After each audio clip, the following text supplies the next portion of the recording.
사무엘상 1장. 에브라임 산지 라마다임 소빔에 에브라임 사람 엘가나라는 사람이 살고 있었습니다. 그는 여로함의 아들이며 엘리후의 손자이며 도후의 증손이며 숲의 현손입니다. 엘가나에게는 두 아내가 있었는데 한 사람의 이름은 한나였고 다른 한 사람의 이름은 분인나였습니다. 분인나는 자식이 있었지만 한나는 자식이 없었습니다. 엘가나는 해마다 전능하신 여호와께 경배와 제사를 드리기 위해 고향에서 실로로 올라갔습니다. 그곳에는 엘리의 두 아들 홈니와 비느하스가 여호와의 제사장으로 있었습니다. 엘가나는 제사 드리는 날이 올 때마다 자기 아내 분인나와 그 모든 아들 딸들에게 제물로 드릴 고기를 나누어 주곤 했습니다. 그러나 한나에게는 2배를 주었는데 그것은 그가 한나를 사랑했기 때문입니다. 그러나 여호와께서는 한나에게 자녀를 주지 않으셨습니다. 여호와께서 한나에게 자녀를 주시지 않았으므로 분인나는 계속해서 한나를 괴롭히고 업신여겼습니다. 이런 일이 해마다 계속됐습니다.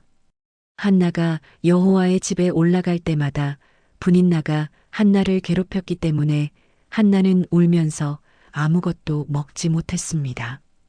그런 한나에게 남편 엘가나는 한나, 왜 그렇게 울고 있소? 왜 먹지 않고 있소?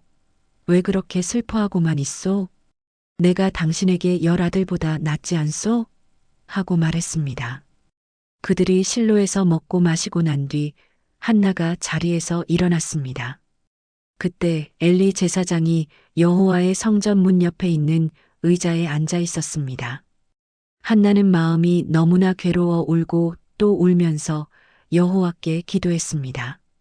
그리고 맹세하면서 말했습니다.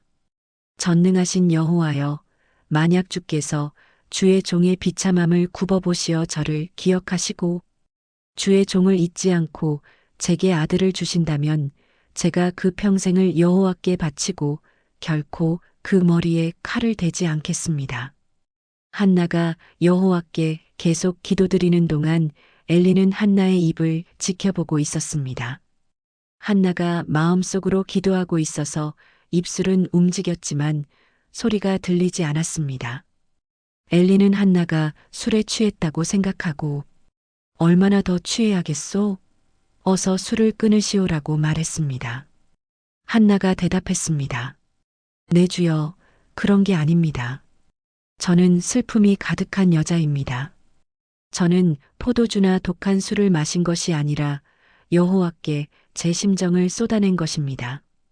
당신의 여종을 나쁜 여자로 여기지 마십시오. 저는 너무 괴롭고 슬퍼 여기서 기도하고 있었을 뿐입니다. 그러자 엘리가 말했습니다. 평안히 가시오. 이스라엘의 하나님께서 당신이 구한 것을 허락하실 것이오. 한나가 말했습니다. 당신의 여종이 당신께 은총받기를 바랍니다. 그러고 나서 한나는 가서 음식을 먹고 그 이후로 얼굴에 근심을 띠지 않았습니다. 다음 날 아침 그들은 일찍 일어나 여호와 앞에 경배하고 라마의 집으로 돌아갔습니다. 엘가나는 자기 아내 한나와 잠자리를 같이 했고 여호와께서는 한나를 기억하셨습니다. 한나는 임신을 했고 때가 되자 그녀는 아들을 낳았습니다. 한나는 여호와께 구해 얻은 아들이라 해서 그 아이의 이름을 사무엘이라고 지었습니다. 엘가나가 온 가족을 데리고 매년제와 서원제를 드리러 올라갈 때 한나는 가지 않고 남편에게 이렇게 말했습니다. 아이가 젖을 때면 제가 데려가 아이를 여호와께 바치고 일생 동안 그곳에서 살게 하려고 합니다.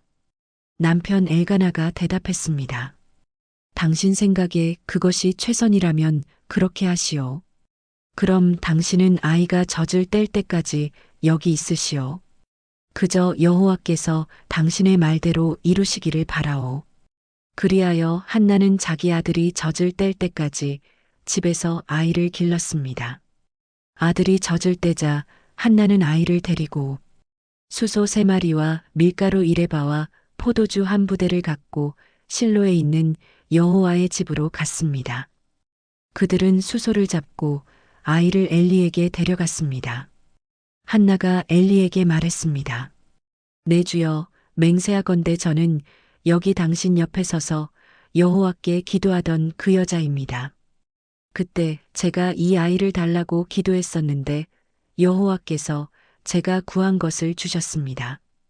이제 제가 여호와께 이 아이를 드립니다. 이 아이의 평생을 여호와께 바칩니다. 그런 다음 그들은 거기서 여호와께 경배를 드렸습니다. 사무엘상 2장. 그러자 한나가 기도하며 말했습니다. 내 마음이 여호와를 기뻐합니다. 여호와 안에서 내 뿔이 높이 들렸습니다. 내 입이 원수들을 향해 자랑합니다. 내가 주의 구원을 기뻐하기 때문입니다. 여호와처럼 거룩하신 분은 없습니다. 주 외에 다른 분은 없습니다. 우리 하나님 같은 반석은 없습니다. 너희는 교만하게 말하지 말라. 그런 오만한 말을 입에 담지 말라. 여호와는 지식의 하나님이시니 그분이 사람의 행위들을 저울질하실 것이다. 용사의 활은 꺾이지만 넘어진 사람들은 힘으로 띠를 둘렀습니다. 배부르던 사람들은 먹을 것을 얻으려고 품을 팔겠지만 배고프던 사람들은 더 이상 배고프지 않습니다. 잉태하지 못하던 여인은 7명의 자녀를 낳겠지만 많은 아들들이 있는 여인은 미약해졌습니다. 여호와께서는 죽이기도 하시고 살리기도 하시며 무덤까지 끌어내리기도 하시고 올리기도 하십니다. 여호와께서는 가난하게도 하시고 부하게도 하시며 낮추기도 하시고 높이기도 하십니다.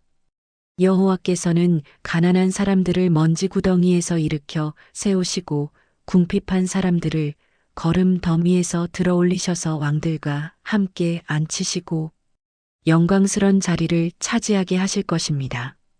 땅의 기초들은 여호와의 것이니 여호와께서 세상을 그 위에 세우셨습니다. 여호와께서 성도들의 발걸음을 지켜주시고 사악한 사람들을 어둠 속에서 잠잠케 하실 것입니다. 힘으로 당해낼 사람이 없으니 여호와께 대항하는 사람들은 흩어질 것입니다. 하늘의 천둥과 번개로 그들을 치실 것입니다. 여호와께서 땅 끝까지 심판하실 것입니다. 그러나 그분께서 세우신 왕에게는 힘을 주시고 기름 부어 세우신 왕의 이름을 높이실 것입니다. 그 후 엘가나는 라마의 집으로 돌아왔지만 사무엘은 엘리 제사장 밑에서 여호와를 섬기게 됐습니다. 엘리의 아들들은 악한 사람들이었습니다. 그들은 여호와를 의식하지 않았습니다. 그 당시 제사장들이 백성들에게 행하는 관습이 있었는데 그들은 그것을 무시했습니다. 누구든 제사를 드리고 그 고기를 삶을 때는 제사장의 종이 3살 달린 갈고리를 가져와서 그것으로 냄비나 솥이나 큰 솥이나 가마에 찔러 넣어 찍혀 나오는 대로 제사장이 고기를 갖는 것이었습니다. 실로에 올라오는 모든 이스라엘 백성들에게 그렇게 했습니다. 그리고 기름이 태워지기 전에 제사장의 종이 제사 드리는 사람에게 와서 제사장에게 구워드릴 고기를 주십시오. 그는 삶은 고기보다는 날 것을 원하십니다 하고 말하곤 했습니다. 만약 그 사람이 기름을 먼저 태운 뒤에 원하는 대로 가져가시오라고 말하면 종은 아니 지금 당장 주십시오. 그러지 않으면 내가 강제로 빼앗겠습니다라고 대답했습니다. 이렇듯 엘리 아들들의 죄는 여호와 보시기에 너무나 큰 것이었습니다. 그들이 여호와의 제사를 업신여겼기 때문입니다. 한편 소년 사무엘은 고운 삼배 에봇을 입고 여호와를 섬겼습니다. 사무엘의 어머니는 남편과 함께 매년제를 드리러 올라올 때마다 작은 겉옷을 만들어 사무엘에게 가져다 주곤 했습니다. 엘리는 엘가나와 그 아내를 축복하면서 말했습니다. 기도로 얻은 아이를 여호와께 바쳤으니 여호와께서 이 아이를 대신할 자식을 주시기를 빕니다. 그들은 이렇게 기도를 받고 집으로 돌아갔습니다. 여호와께서 한나에게 은혜를 베풀어 주셔서 한나가 임신을 했습니다. 그래서 세 아들과 두 딸을 낳게 됐고 어린 사무엘도 여호와 앞에서 잘 자랐습니다. 나이 들어 늙은 엘리는 자기 아들들이 온 이스라엘 백성에게 행한 모든 일과 회막문에서 일하는 여자들과 잠을 잔 것에 대해 다 듣게 됐습니다. 그래서 엘리가 아들들에게 말했습니다. 너희가 어떻게 이런 짓을 할 수 있느냐? 내가 사람들에게서 너희가 저지른 못된 행동들에 대해 다 들었다. 내 아들들아, 그러면 안 된다. 사람들 사이에 들리는 소문이 좋지 않구나. 사람이 사람에게 죄를 지으면 하나님께서 중재해 주시지만 사람이 여호와께 죄를 지으면 누가 그를 변호하겠느냐? 그러나 엘리의 아들들은 자기 아버지가 나무라는 말에 귀 기울이지 않았습니다. 여호와께서 그들을 죽이기로 작정하셨기 때문이었습니다. 한편 소년 사무엘은 커갈수록 여호와와 사람들에게 더욱 사랑을 받았습니다. 그 즈음 하나님의 사람이 엘리에게 와서 말했습니다. 여호와의 말씀입니다. 내가 내 조상들이 이집트에서 바로의 억압 아래 있을 때 그들에게 나를 분명히 나타내지 않았느냐?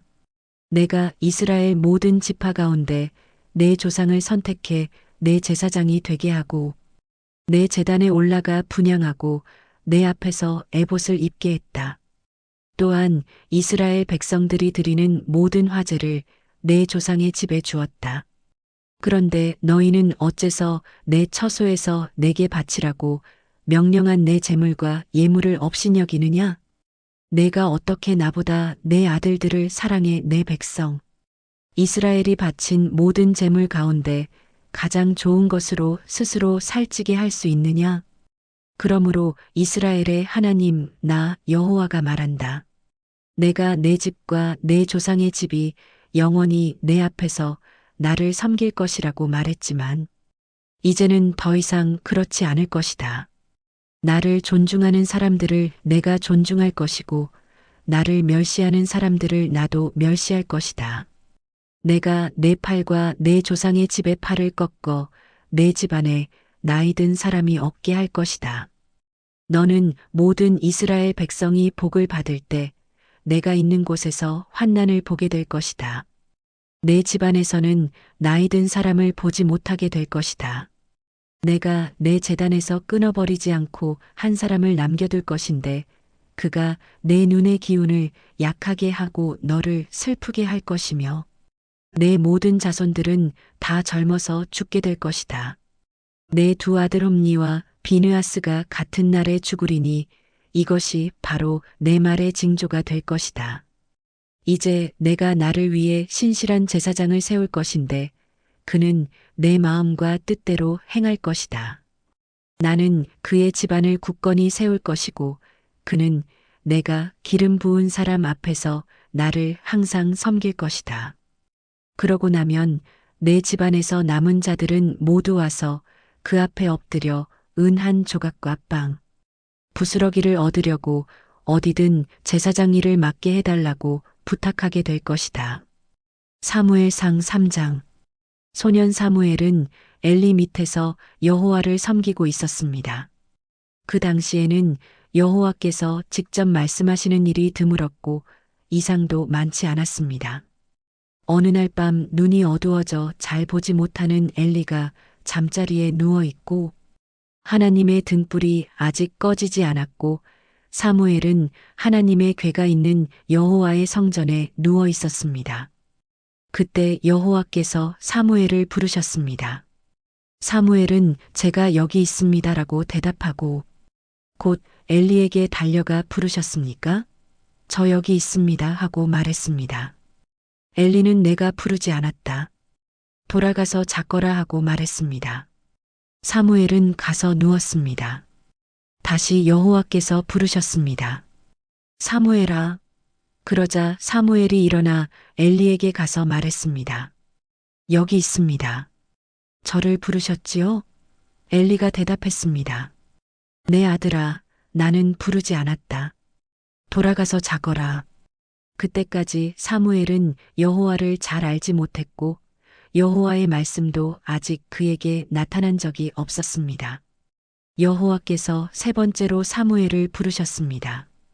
사무엘은 일어나 엘리에게 가서 말했습니다. 여기 있습니다. 저를 부르셨지요?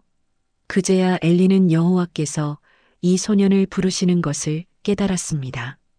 그래서 엘리는 사무엘에게 가서 누워 있다가 다시 그분이 너를 부르시면 여호와여 말씀하십시오. 주의 종이 듣고 있습니다라고 말해라 하고 일러주었습니다. 사무엘이 돌아가 자리에 누웠습니다. 여호와께서 나타나셔서 그곳에 서서 조금 전처럼 부르셨습니다. 사무엘아, 사무엘아. 그러자 사무엘이 말했습니다. 말씀하십시오. 주의 종이 듣고 있습니다. 그러자 여호와께서 사무엘에게 말씀하셨습니다. 보아라. 내가 이스라엘에 어떤 일을 행할 것이다. 그것을 듣는 사람마다 두려워서 귀가 울릴 것이다. 그때 내가 엘리의 집안에 대해 말한 모든 일을 처음부터 끝까지 다 이룰 것이다. 내가 엘리의 집안을 영원히 심판하겠다고 말한 것은 엘리가 자기 아들들이 스스로 벌을 청하는 것을 알면서도 그것을 막지 않았기 때문이다. 그러므로 내가 엘리의 집안을 두고 제물이나 예물로 결코 깨끗해질 수 없다라고 맹세했던 것이다. 사무엘은 아침이 될 때까지 누워 있다가 여호와의 집의 문을 열었습니다. 하지만 사무엘은 이 이상에 대해 엘리에게 말하기가 두려웠습니다. 그러자 엘리가 그를 불러 말했습니다. 내 아들 사무엘아. 사무엘이 대답했습니다. 예, 여기 있습니다. 엘리가 물었습니다. 그분이 내게 뭐라고 말씀하시더냐? 내게 숨기지 마라. 내게 말씀하신 것 가운데 숨기는 것이 있으면 하나님께서 내게 심한 벌을 내리실 것이다. 그래서 사무엘은 엘리에게 아무것도 숨기지 않고 낱낱이 털어놓았습니다. 그러자 엘리가 말했습니다. 그분은 주님이시니 그분이 뜻하신 대로 행하실 것이다. 여호와께서는 사무엘이 자라는 동안 그와 함께 하셨고 그가 하는 말은 모두 그대로 이루어지게 하셨습니다. 그리하여 단에서 브엘세바에 이르기까지 모든 이스라엘은 여호와께서 사무엘을 예언자로 세우신 것을 알았습니다. 여호와께서 실로에서 계속 나타나셨고 여호와께서는 거기에서 사무엘에게 친히 말씀하셨습니다. 사무엘상 4장. 그 무렵 이스라엘 백성들이 블레셋 사람들과 싸우러 나갔습니다. 이스라엘 사람들은 에베네셀에 진을 쳤고 블레셋 사람들은 아벡에 진을 쳤습니다. 사무엘이 하는 말은 모든 이스라엘이 귀 기울여 들었습니다. 블레셋 사람들은 이스라엘에 대항하기 위해 전열을 가다듬었습니다. 이 전쟁에서 이스라엘은 블레셋 사람들에게 패했고 그 싸움터에서 죽은 군사가 약 4,000명 정도 됐습니다. 군사들이 진영에 돌아오자 이스라엘 장로들이 말했습니다. 여호와께서 오늘 우리를 블레셋 사람들 앞에서 패배하게 하신 이유가 무엇이겠는가? 실로에서 여호와의 언약궤를 가져오자. 그 궤가 우리 가운데 오면 우리 적들의 손에서 우리를 구해낼 수 있을 것이다. 그래서 그들은 사람들을 실로에 보냈고 그 사람들은 그룹들 사이에 계신 전능하신 여호와의 언약궤를 갖고 돌아왔습니다. 엘리의 두 아들 홈니와 비느하스도 하나님의 언약궤와 함께 그곳에 왔습니다. 여호와의 언약궤가 진영에 도착하자 모든 이스라엘이 땅이 흔들릴 만큼 큰 소리로 외쳤습니다. 이 소리를 들은 블레셋 사람들은 히브리 사람의 진영에서 나는 이 환호성은 대체 무엇이냐? 하고 묻다가 곧 여호와의 궤가 진영에 도착했다는 것을 알게 됐습니다. 블레셋 사람들은 두려워하며 말했습니다. 그들의 신이 이스라엘 진영에 도착했다. 일찍이 이런 일이 없었는데 우리에게 이제 화가 미치겠구나. 우리에게 화가 미쳤는데 이 강한 신들의 손에서 누가 우리를 건져내겠는가? 그들은 광야에서 이집트 사람들을 온갖 재앙으로 쳐부순 신들이 아닌가? 블레셋 사람들아, 대장부답게 강해지자. 그렇지 않으면 전에 히브리 사람들이 우리 종이 됐던 것처럼 우리가 히브리 사람들의 종이 되고 말 것이다. 대장부답게 나가서 싸우자. 이렇게 블레셋 사람들이 싸움에 임하자 이스라엘 사람들은 패해 저마다 자기 진영으로 도망쳤습니다. 이 싸움의 패배로 이스라엘은 3만 명의 군사를 잃고 말았습니다.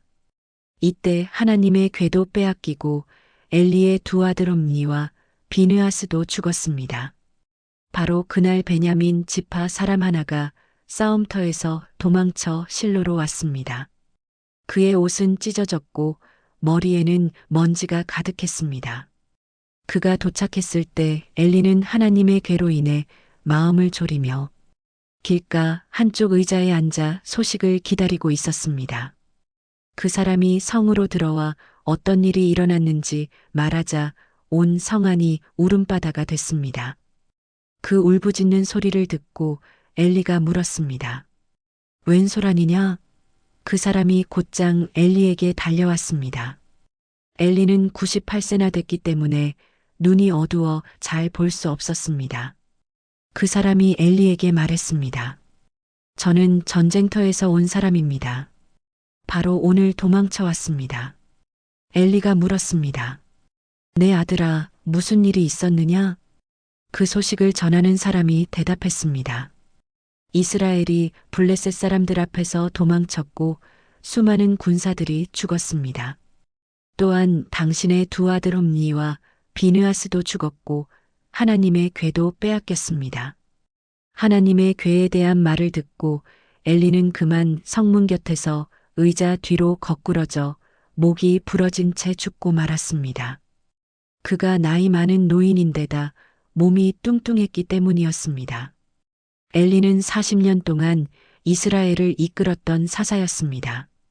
그의 며느리인 비느하스의 아내는 임신해 출산할 때가 가까웠습니다.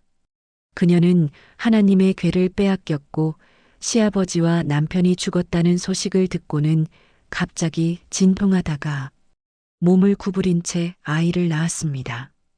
그녀가 숨을 거두려 하는데 옆에 있던 여인들이 두려워하지 마세요.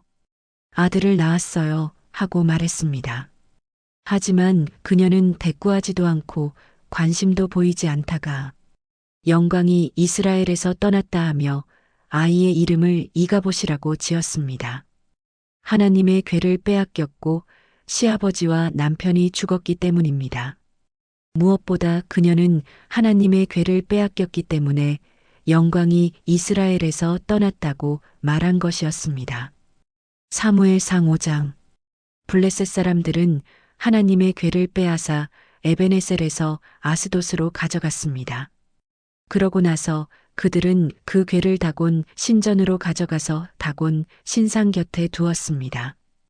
이튿날 아침 일찍 아스돗 사람들이 일어나 보니 다곤이 여호와의 궤 앞에서 얼굴을 땅에 박고 넘어져 있었습니다.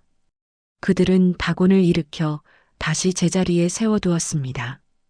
그 다음 날 그들이 일어나 보니 다곤이 여호와의 궤 앞에서 얼굴을 땅에 박고 넘어져 있었습니다. 다곤의 머리와 두 손은 잘려서 문지방에 널려 있었고 단지 몸통만 남아 있었습니다. 이 때문에 오늘날까지도 다곤의 제사장들과 아스돗에 있는 다곤의 신전에 들어가는 사람들은 모두 문지방을 밟지 않고 들어갑니다. 여호와의 손이 아스돗 사람들을 호되게 치셔서 종기재앙으로 아스돗과 그 지역 사람들을 죽이셨습니다. 아스돗 사람들은 이런 일들을 보고 말했습니다. 이스라엘 하나님의 궤가 여기 우리와 함께 있어서는 안 되겠다. 하나님의 손이 우리와 우리의 신 다곤을 치고 있지 않은가. 그리하여 그들은 사람을 보내 모든 블레셋 지도자들을 모아놓고 물었습니다. 이스라엘 하나님의 궤를 어떻게 하는 게 좋겠습니까? 그들이 대답했습니다. 이스라엘 하나님의 궤를 가드로 옮깁시다. 그리하여 그들은 이스라엘 하나님의 궤를 옮겼습니다. 그러나 그들이 궤를 옮기고 난 후 여호와의 손이 또 그 성을 치셔서 사람들이 큰 고통을 겪게 됐습니다. 젊은이나 늙은이 할 것이 없이 그 성 사람들은 모두 종기가 났습니다. 그리하여 그들은 하나님의 궤를 에그론으로 보냈습니다. 하나님의 궤가 에그론에 들어서자 에그론 사람들이 부르짖으며 말했습니다. 저 사람들이 우리와 우리 백성들을 죽이려고 하나님의 궤를 가져왔다. 그래서 그들은 블레셋 지도자들을 모두 불러놓고 말했습니다. 이스라엘 하나님의 궤를 보내 원래 있던 곳으로 되돌려 놓읍시다. 그러지 않으면 그 궤가 우리와 우리 백성들을 죽일 것입니다. 이는 궤가 가는 곳마다 죽음의 고통이 그 성 전체를 덮었기 때문이었습니다. 하나님께서 치시는 손길이 하도 호되셔서 죽지 않고 살아남은 사람들은 종기에 시달렸고 그 성의 부르짖음은 하늘까지 닿았습니다. 사무엘상 6장. 여호와의 궤가 블레셋 땅에 있은 지 7개월이 지났을 때 블레셋 사람들이 제사장들과 점쟁이들을 불러서 말했습니다. 우리가 여호와의 궤를 어떻게 하는 것이 좋겠습니까? 우리가 그것을 어떤 식으로 제자리로 돌려보내야 할지 알려주십시오. 그들이 대답했습니다. 이스라엘 하나님의 궤를 돌려보내려면 빈손으로 그냥 보내서는 안 됩니다. 반드시 그 신에게 속건제물을 바쳐야 합니다. 그래야만 여러분이 낫게 되고 왜 그 신의 손이 여러분에게서 떠나지 않았는지도 알게 될 것입니다. 블레셋 사람들이 물었습니다. 어떤 속건제물을 그 신에게 바쳐야 합니까? 그들이 대답했습니다. 블레셋 지도자들의 수에 따라 금으로 만든 5개의 종기와 5마리의 금지를 바쳐야 합니다. 같은 수의 재앙이 여러분과 여러분의 지도자들에게 내렸기 때문입니다. 여러분들은 여러분이 앓고 있는 종기와 이 땅을 휩쓸고 있는 쥐의 모양을 만들어 바치고 이스라엘 신께 경의를 표하십시오. 그러면 혹시 하나님이 여러분과 여러분의 신들과 여러분의 땅을 치시던 손을 거두실지도 모릅니다. 여러분은 어찌 이집트 사람들과 바로처럼 고집을 부리려고 합니까? 하나님이 그들에게 온갖 재앙을 내리신 후에야 그들이 이스라엘 사람들을 보내 자기 길을 가게 하지 않았습니까? 그러니 이제 새 수레를 준비하고 멍에를 맨 적이 없는 저지 나는 소 2마리를 수레에 매십시오. 하지만 그 송아지들은 떼 내 우리에 넣으십시오. 여호와의 궤를 가져다 수레에 싣고 속건제물로 그분께 드릴 금으로 만든 물건들을 상자에 담아 궤 곁에 두십시오. 수레가 가는 대로 보내되 계속 지켜보십시오. 만약 그 소가 궤가 본래 있던 곳 벳세메스로 가면 여호와께서 우리에게 이 큰 재앙을 보내신 것이요. 만약 그렇지 않으면 우리를 친 것이 그분의 손이 아니라 그저 우연히 우리에게 닥친 일임을 우리가 알게 될 것입니다. 그래서 그들은 그 말대로 어미 소 2마리를 데려다가 수레에 메고 송아지들은 우리에 가두었습니다. 그들은 여호와의 궤와 금지와 그들에게 생긴 종기 모양을 담은 상자를 수레에 실었습니다. 그러자 소들이 벳세메스 쪽을 향해 곧바로 올라갔습니다. 소들은 울면서 큰 길에서 오른쪽이나 왼쪽으로 치우치지 않고 곧장 갔습니다. 블레셋 지도자들은 소들을 따라가 벳세메스 경계에까지 이르렀습니다. 그때 마침 벳세메스 사람들이 골짜기에서 밀을 베고 있다가 고개를 들어 궤를 보고 기뻐했습니다. 수레가 벳세메스에 있는 여호수아의 밭에 이르자 큰 바위 곁에 멈춰 섰습니다. 사람들은 수레의 나무를 쪼개어 장작을 만들고 소들을 잡아 여호와를 위한 번제물로 드렸습니다. 레위 사람들은 여호와의 궤를 내려다가 금으로 만든 물건이 담긴 상자와 함께 큰 바위 위에 두었습니다. 그날 벳세메스 사람들은 여호와께 번제물을 드리고 다른 희생 제물도 드렸습니다.